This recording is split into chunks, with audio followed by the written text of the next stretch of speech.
안녕하세요.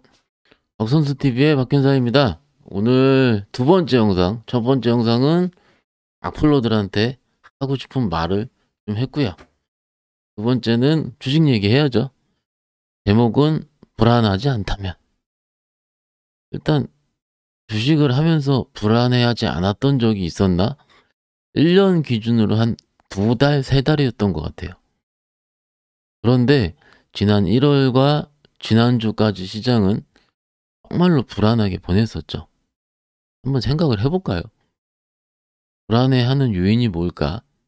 그렇다면 불안해하지 않다면 뭐가 눈에 띌까 합니다. 자, 얘기해 볼게요. 본 영상은 투자 권유를 위해 만들어진 게 아니고요.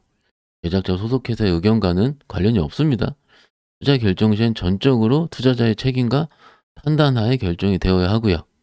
본 영상의 제작자인 저는 이 내용과 관련하여 은행 매매 금지, 미공개 중요 정보 이용 금지, 불공정 거래, 예를 들어 시세 조정, 부정거래 행위, 시장 질서 교란 행위, 단기 매매 차익 거래 금지 등 자본시장법을 포함한 금융 관련 법규를 다 준수하고 있으니까 걱정하지 마세요. 자, 내용 들어갈게요.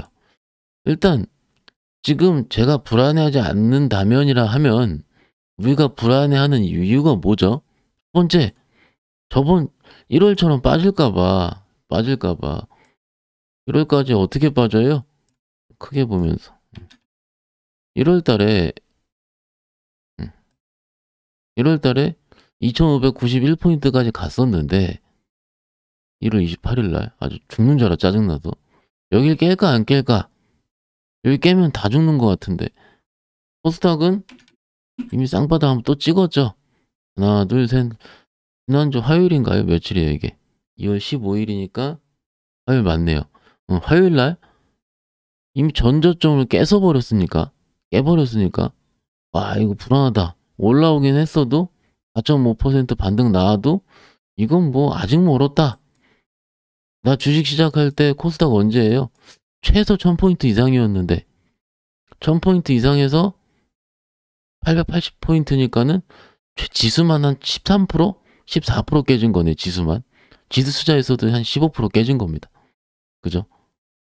그러니 이게 올라와야 되는데 불안하다 라는 거예요. 그래서 그거를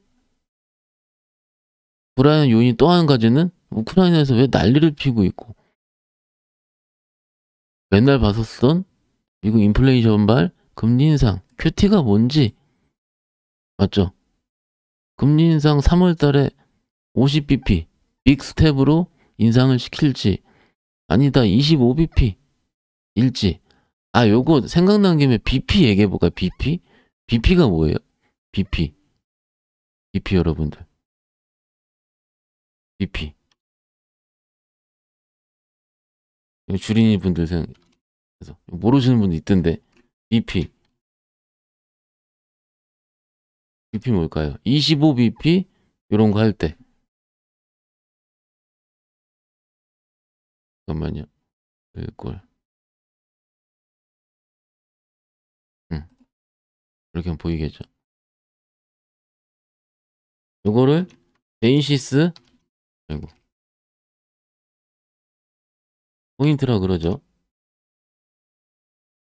그죠? 요거를 베이시스 포인트라 그러고 0.01%를 1bp라 얘기를 합니다. 생각나서 아는 척 했어요. 죄송해요. 근데 이거 모르시는 분들 은근 많더라고요. 그래서 0.25% 하면은 25bp입니다. 그리고 50bp 하면 0.5%.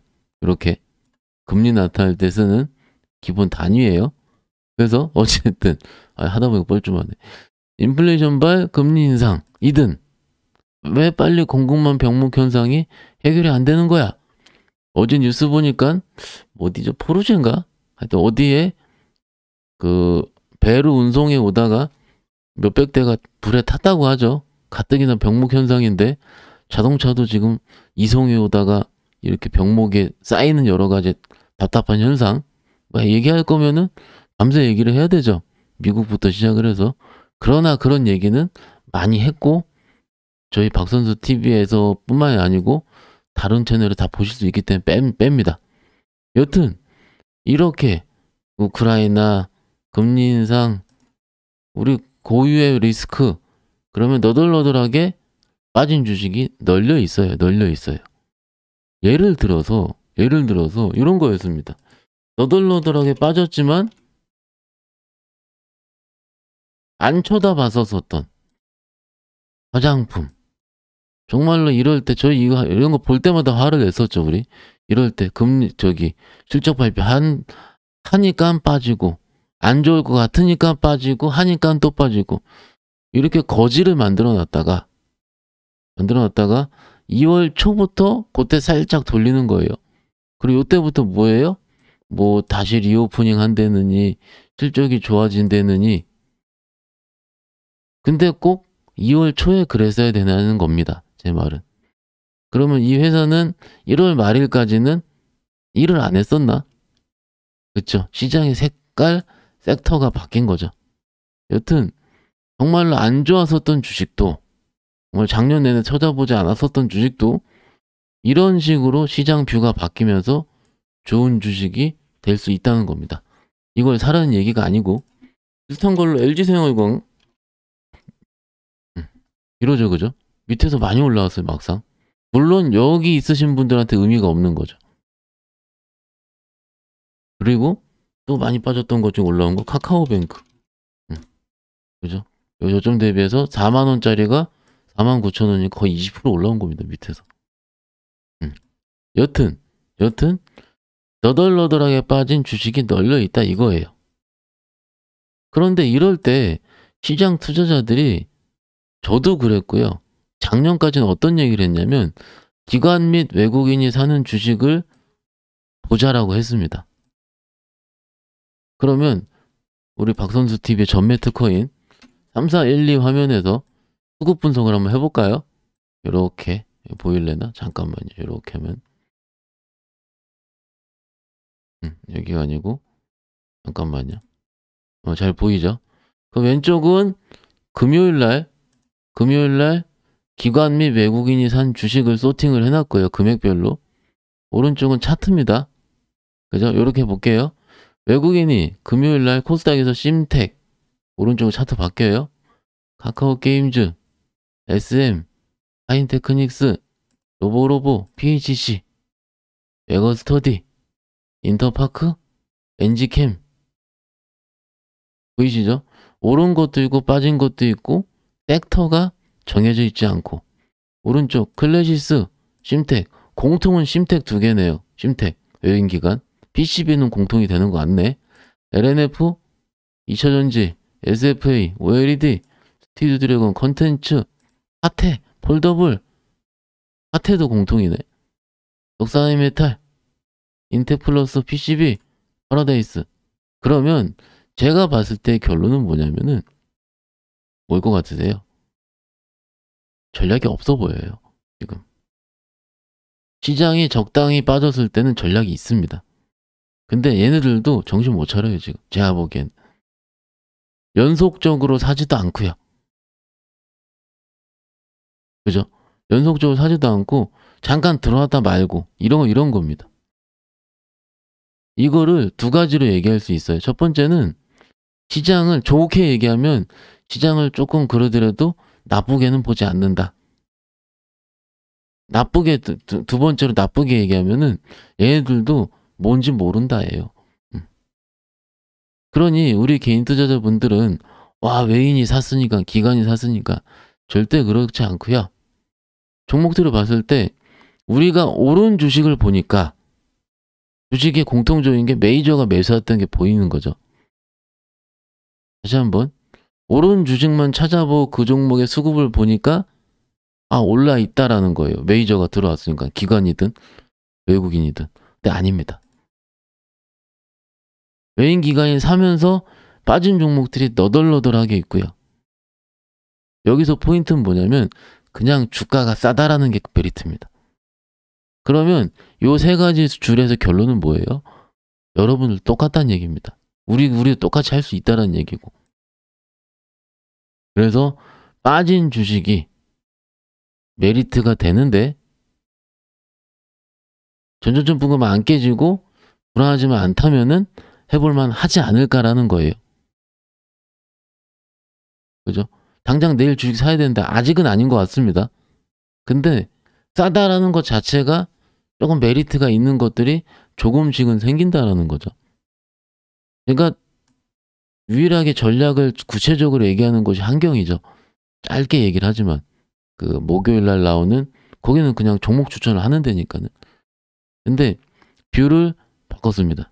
지난번까지는 나올 때마다 주식 사지 말라라고 했는데 이렇게 지난번처럼 이제 안 깨지니까 안 빠지니까 그러더라도 해볼만 하다라고 얘기했습니다. 그저께 목요일 날 얘기했습니다. 요거는 처음 얘기하는 것 같아요. 처음. 당장 내일 사라는 거 아니지만 그러더라도 나쁘지 않다. 요 정도입니다. 근데 이거예요. 막 지금 뭐 예를 들어 성장주 빠졌고 뭐 가치주 다 빠졌고 뭐 은행주랑 리오프닝 2개 빼놓고 좋은 거 없고 막 이런데 진짜 힘든 거거든요. 바이오입니다. 셀트리온은 빼더라도 이런 거예요. 진짜 힘들어하는 이런 겁니다. 이런 거. 엔지켄 생명과학. 이거 들고 있으면 이게 지금 이 종목이랑 금리 인상이랑 관계가 있나요? 1월달 위기랑 관계 없습니다. 어떤 얘기인지 아시죠? 진짜 힘든 곳은 이미 힘들어하고 있다라는 거예요. 이거는 화도 안 나요. 우리 지금 화날 기운은 있잖아요. 화도 안 나요, 여기는. 그만큼 너무 힘들어서. 들고 있으시면 안 되고요. 다른 종목도 많습니다. 바이오 이렇게 돼 있는 거. 얘기하기 힘들 정도로 많아요. 엄청나게 많아요. 그죠? 그래서 제가 바이오를 안 하는 겁니다. 여튼 저는 성장 섹터를 좋아하는데 일단 최근 시장 보니까 엔터랑 컨텐츠는 선택이 됐더라고요. 그죠? 아직 NFT 게임 이쪽은 아니고 그러면 지금 시장이 성장주가 안 된다 이 얘기는 아니고 일단은 최근에 레포트도 나오고 회자가 되는 것 같습니다. 요 정도만. 그리고 아까 말씀드린 너덜나게 빠진 이쪽 대형주 섹터에서는 오히려 낙폭과대 단타. 단타가 뭐냐면은요. 쉽게 얘기해 드릴게요. 요거 빼고 우리 뭐 봤습니까? 그래요. LG생활건강. 이었으면 밑에 돈다 싶으면은 일단 60일선 초까지 요 정도. 주 2평을 한 번에 못 뚫거든요. 2평을 뚫는 거는 성장주라든지 상승 중일 때 혹은 정배열일 때 뚫어요. 그러니까 2평이 위에서 덮여있으면 잘 못 뚫어요. 1차 목표가는 61선. 이런 식으로 각자의 목표가를 정해서 싼 주식은 뭐 슬슬 해봐도 되지 않을까? 그리고 리오프닝 같은 경우는 우리가 코로나19 때보다 이전보다 수요가 늘어날 곳을 찾으시면 됩니다. 술도 더 먹을 것 같으면 주류해야 되는 거고 여행을 그 전에 성수기보 더 갈 것 같으면 해야 되는 건데 저는 단순하게 그런 건 아닌 것 같거든요. 오히려 구조적으로 그 전보다 리오프닝 이후에 좋아질 곳 물류 같은 거 예를 들어서 그죠? 그런 식으로 슬슬 이제 저희 섹터 얘기한 적이 없죠. 거의 한 달 반 동안. 근데 섹터 얘기를 조금씩 해보려고 합니다. 아셨죠? 구체화 될 때마다 박선우 TV 열어서 말씀을 드릴 거고 날씨가 아직 추워요. 아직 춥고 뭐라 그럴까. 하여튼 춥습니다. 춥고 시장도 아직은 추운 것 같아요. 근데 시장은요. 한 번에 따뜻해지지 않습니다. 조금씩 따뜻해지죠. 그러니 너무 힘들어하거나 열받아하거나 하시지 않으셔도 됩니다. 저녁 맛있게 드시고 저는 저녁 먹으러 가도록 하겠습니다. 다음 주에 뵐게요. 내일은 이제 8.15 있습니다. 8.15 머니톡 5시부터 출연을 하고요. 아마 10시부터 실시간 송출을 할 겁니다. 아무튼 감사합니다. 또 뵙겠습니다.